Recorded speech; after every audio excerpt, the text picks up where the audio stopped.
This year, throughout the entire year, the North Node is moving through the sign of Aries, which is a very entrepreneurial sign and is a sign around being independent, being courageous, and sometimes being a little bit aggressive in pursuit of the things that you want and desire to create. All right, up next we have Taurus, rising and sun. For you guys, this Capricorn New Moon's happening in your ninth house of travel, of study, of foreigners, of teaching, and of prophecy and divination. And so if you guys have any interest in any of those topics right now, I highly recommend diving into them because you are definitely being supported energetically for going on a new trip, studying something new, or receiving divine messages about your future. One of the cards that came out for you first was the Samadhi Quartz, which is talking about you guys maybe feeling like you need to tap into something that can come naturally to you. And what I'm getting from this card is that this new moon is really about receiving divine messages or guidance about your future and about where you're supposed to go next. And that could be literal, like going on a next trip or moving, or it could be more figurative, like how you're meant to kind of plan your life, how you're meant to take action in the future. So you're going to be getting these downloads and divine messages as you experience life and adventure through life.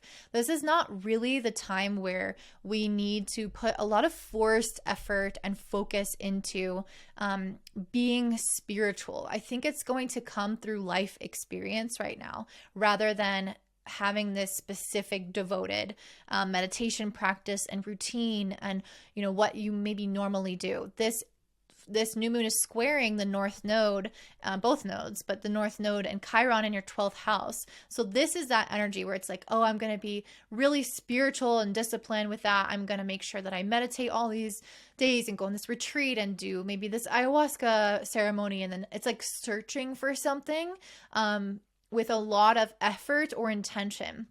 And I see the ninth house as things being a little bit more spontaneous or learned through experience. This is a house that is ruled by Jupiter. It has the energy of Sagittarius, and there's a sense of adventurousness to this, where if I go out and I experience the world, I learn about God, I learn about myself and my path through that, through osmosis. And so I think that there is a time and a place for both. I think you're going to combine them this year, where you might have more intentional practice and then more spontaneous things.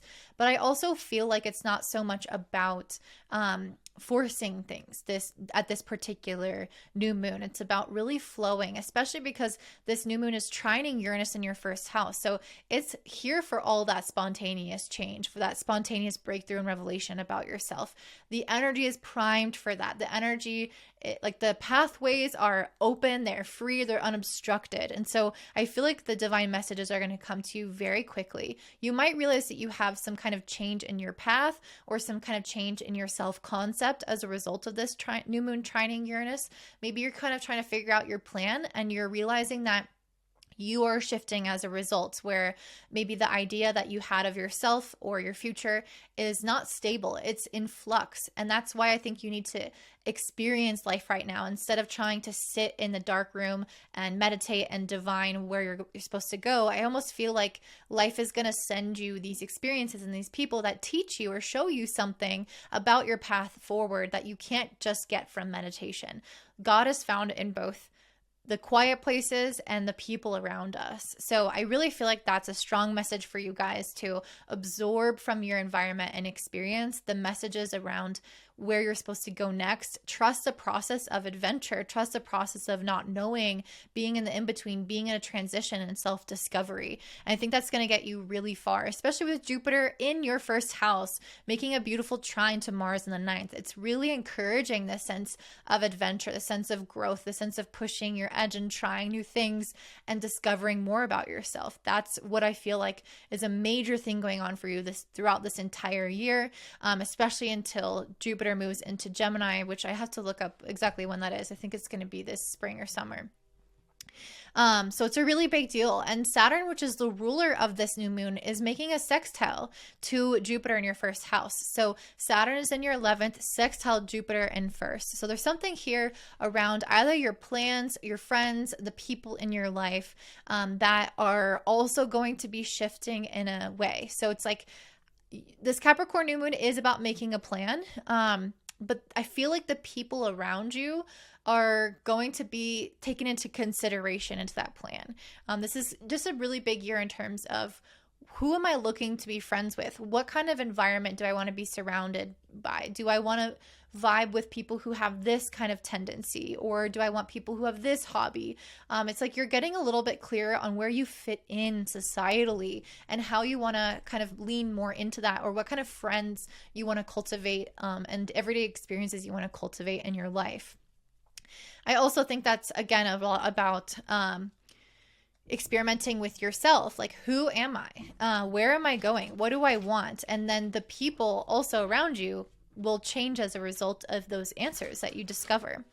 Venus is also in your 8th house in Sagittarius, trining Chiron in your 12th. So there is something here where you might find that dreams are very profound for you. You could have messages come to you through rest, through periods of isolation or of relaxation. Things could come to you when you're not trying, essentially, when you feel relaxed enough that your guards are let down. And this Venus energy is trying to help communicate to you. Sorry, the train is going by. This Venus energy is trying to help communicate to you about certain patterns in relationships, because I just pulled the Judgment, the Justice, and the Six of Pentacles in reverse. There may have been patterns in the past where you or somebody else in your life was not fully showing up 100% like the way that you were, or vice versa, where somebody might have been giving you a lot of effort that you weren't necessarily sure that you felt the same about them, or you didn't show up in the same way. So there's a realization here around certain relationship patterns that I think is going to be unfolding for you, and some healing around that, where it's trying to bring in more balance and more fairness and equality into your dynamics, whether that's you needing to change or somebody else. Regardless, I think you'll change because you'll change who you're searching for.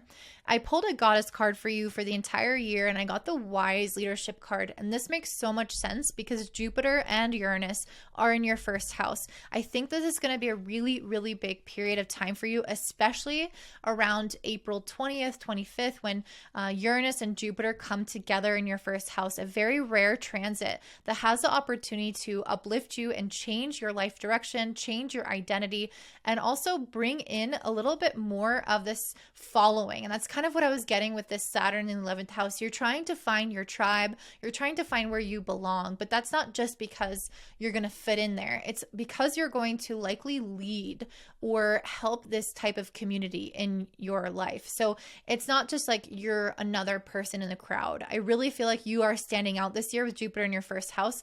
Jupiter in the 1st natally is already a leadership position.